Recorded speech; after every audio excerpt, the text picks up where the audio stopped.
So Elaine's piece, and here Swan Park, is the first piece that we're going to be looking at today. The overall project is called the Winnowing Basket, Art, Loot and the Commons. So the amazing Artlink team of Rebecca and Martha and Patricia and everyone else asked me last year to come up with a kind of theme for this year's Art in the Park because it was being expanded. Previous 3 years it's been just in Swan Park, but this year it's expanded to here and Moville and Carndonagh.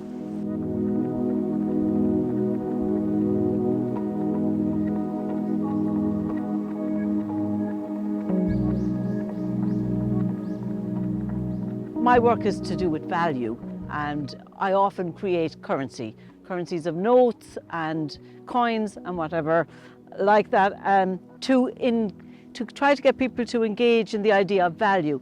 So some of the currencies I've been creating have all got a connection to the ogham and the history of the Irish ogham in Ireland when it was a forest, and that when it was the ogham alphabet was created, it was created by people who lived in the forest. So, and what they really saw as wealth was what the earth could give us, perhaps we'll assume that. So, and so that's why I like to use the ogham, because I think it sort of connects back to every tree has a different story. There's a zodiac that often children love to connect themselves, which tree are they, and that sort of stuff. I have to get help with the pronunciation. Creach, it's the Gaelic for the version of loot, of that kind of idea of loot, because people have been looting for a long, long time. And then the door is the Irish for the oak, and the ogham symbols in the centre. And the currency has been forged from fishing nets, recycled fishing nets to clean up the sea. So thanks very much.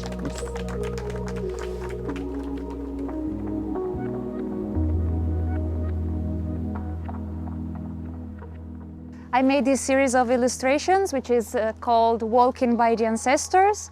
It consists of 4 main pieces, and there were, as Declan said, the objects of the Harry Percival Swan collection were very significant for my initial research, and 2 objects from the collection were particularly significant.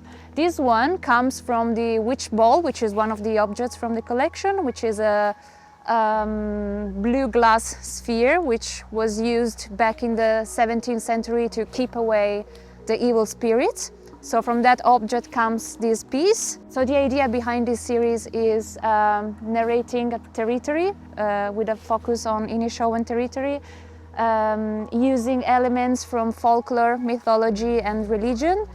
But also the idea was connecting to different places. So Ireland with my birthplace, my hometown, my land. So you will find a lot of references to folklore, mythology connected to Ireland, but also there are a few elements from my birthplace. So there are a lot of elements that reminds of the Italian Renaissance, medieval paintings, which is something that I'm really into. So so there's a lot of concerning the past in this series, the roots, the origins, and I always end up asking myself why I am so interested in that, why I keep telling stories about the past, about local traditions and folklore. And there are two answers that I gave to myself. The first one is really personal, is that I believe that in this contemporary chaotic world we live in, maybe if we don't know where to go, if we don't know exactly where to go, maybe it's a good idea to look back at where we came from. And the other answer is a quote by Gustav Mahler, who is a German composer and musician. And the quote is, "Tradition is not the worship of ashes, but the transmission of fire." I think it's really a beautiful quote, and I think a lot of my work right now deals precisely with that fire. I'm really fascinated about the transition that happens from paganism to Christianity. And I think in Ireland this process is even more interesting. Like it's so rich of inputs, and it's a great source of inspiration for me. So this one is precisely deals with that. Thank you.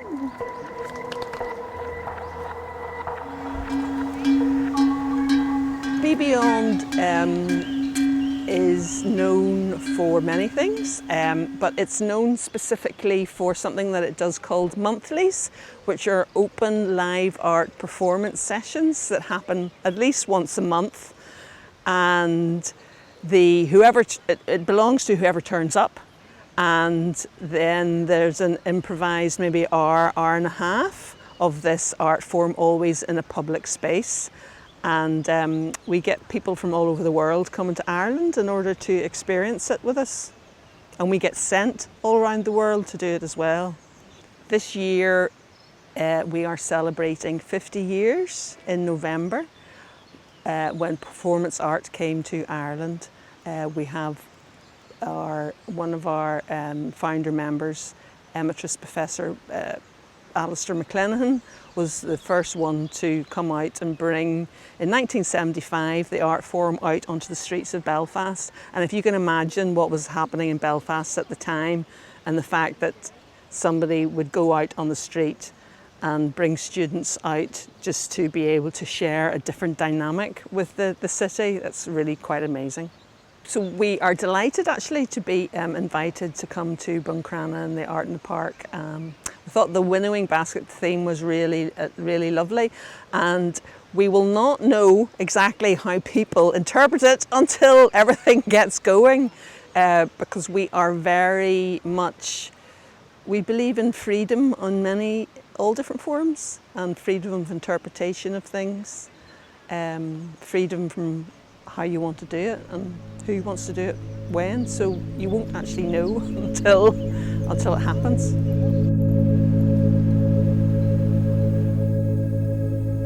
So Commons is a work in 3 parts. Like a Chinese whisper, with gently shifting content and form, it reverberates across the 3 locations of the Winnowing Basket project. Here at Swan Park is a brass plaque. At Barrack Hill in Carndonagh, it takes the form of a flagstone set into the ground.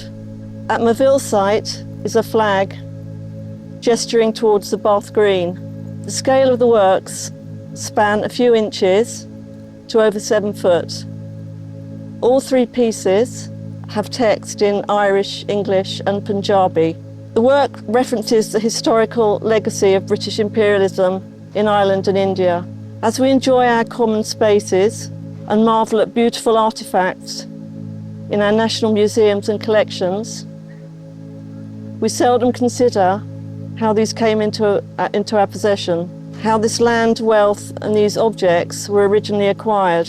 History reveals some uncomfortable truths. The British East India Company, their legacy of looting, pillage and massacre, has deep connections to Inishowen, in particular the Bath Green in Moville. Alongside these considerations, the work has a personal connection. When I read the premise of the Winnowing Basket project, I was struck by the reference to Woody Guthrie's lyrics to This Land, a response to American flag-waving nationalism. This land is your land and this land is my land. This land was made for you and me. My children, born and raised in Ireland, have an Indian father whose family originate from the Punjab, and an English mother. That's me, obviously. But first and foremost, they are Irish citizens. Plaques and flagstones usually commemorate individuals. Flags mark territory and allegiance, whether a moon landing, a mountain summit, or hanging from lampposts in towns across the country. Commons subverts these associations and celebrates community, diversity, and inclusivity. In direct opposition to current anti-immigrant rhetoric, it reclaims these spaces for everyone and promotes that which we have in common. Fundamentally, it's a work of hope and optimism. That's it. Thank you.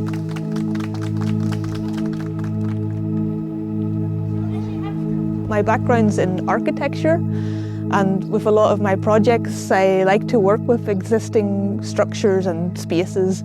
So when the open call came, the first thing I did was to try and find an interesting structure to work with, and I discovered this little pavilion on the Bath Green. I was very intrigued by it. It's very unusual in this hexagonal form.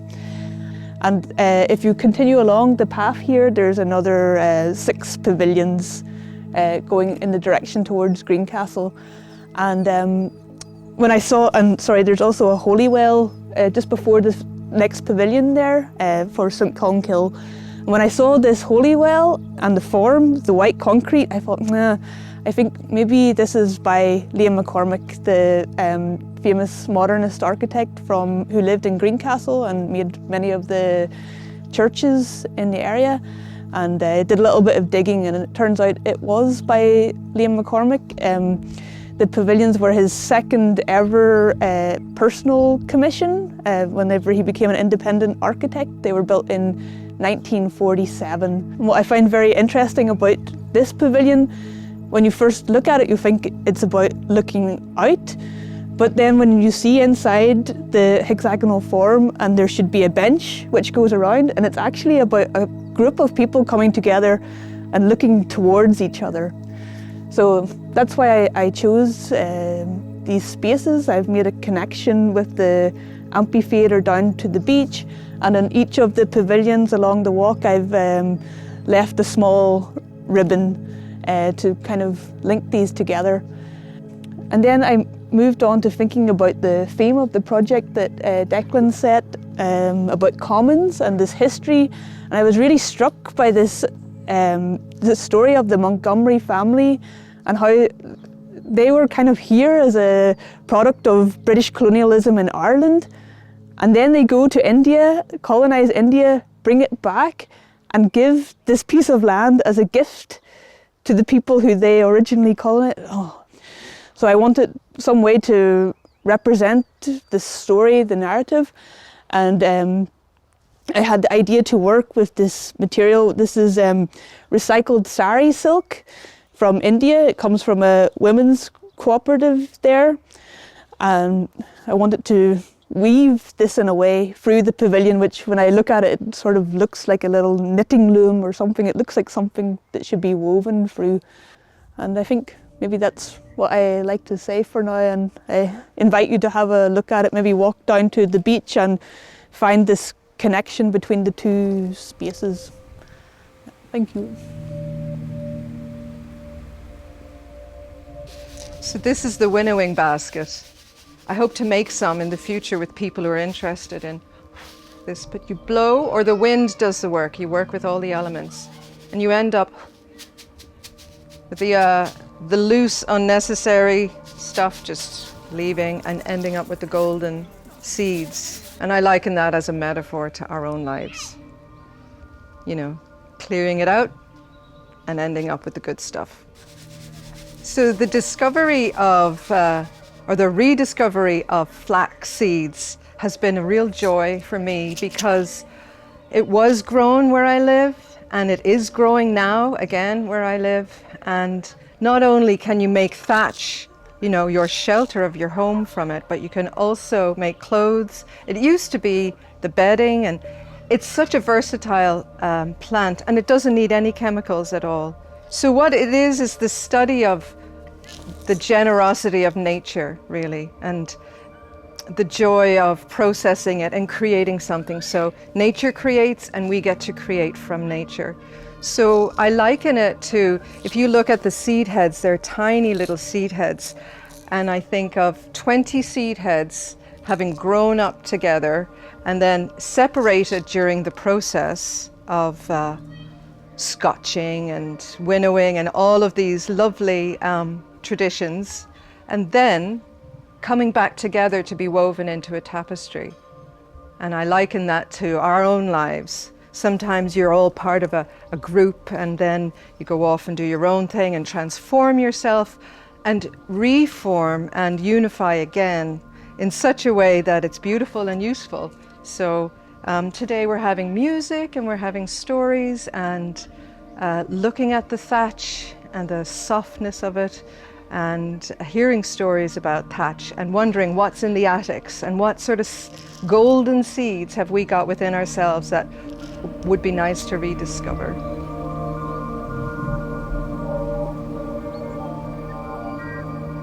Hi, I'm Denis Buckley.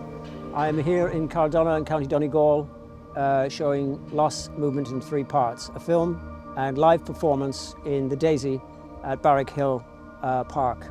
The film is a document of an Irishman who left as a young man, like I did, from Kerry 40 years ago, and has travelled the world, inadvertently becoming part of a colonial project. He returns as a form of amends to his own country after recognising that his experiences abroad have highlighted the inequities of his own experience growing up. In fact, it caused him to leave in the first place.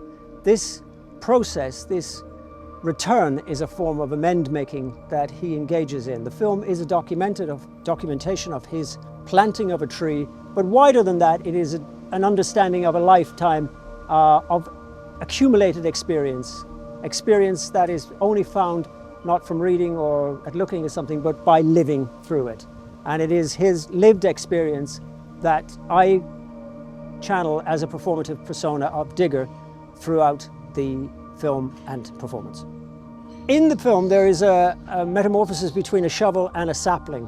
The process of digging, when one goes to England, you get handed a spade, which is for digging out foundations. Whereas if you live in a rural community, you use a shovel, which is for planting. That's for planting. And in fact, the long-handled shovel is known as an Irish patterned long-handled shovel. There is a difference between one and the other. In the film, the shovel features quite predominantly, as did the shovel in the actual Daisy for the 30 days of the installation prior to the film. But the shovel will turn into the young sapling, into the tree that the digger hopes will offer up some form of amends for harms past in his life.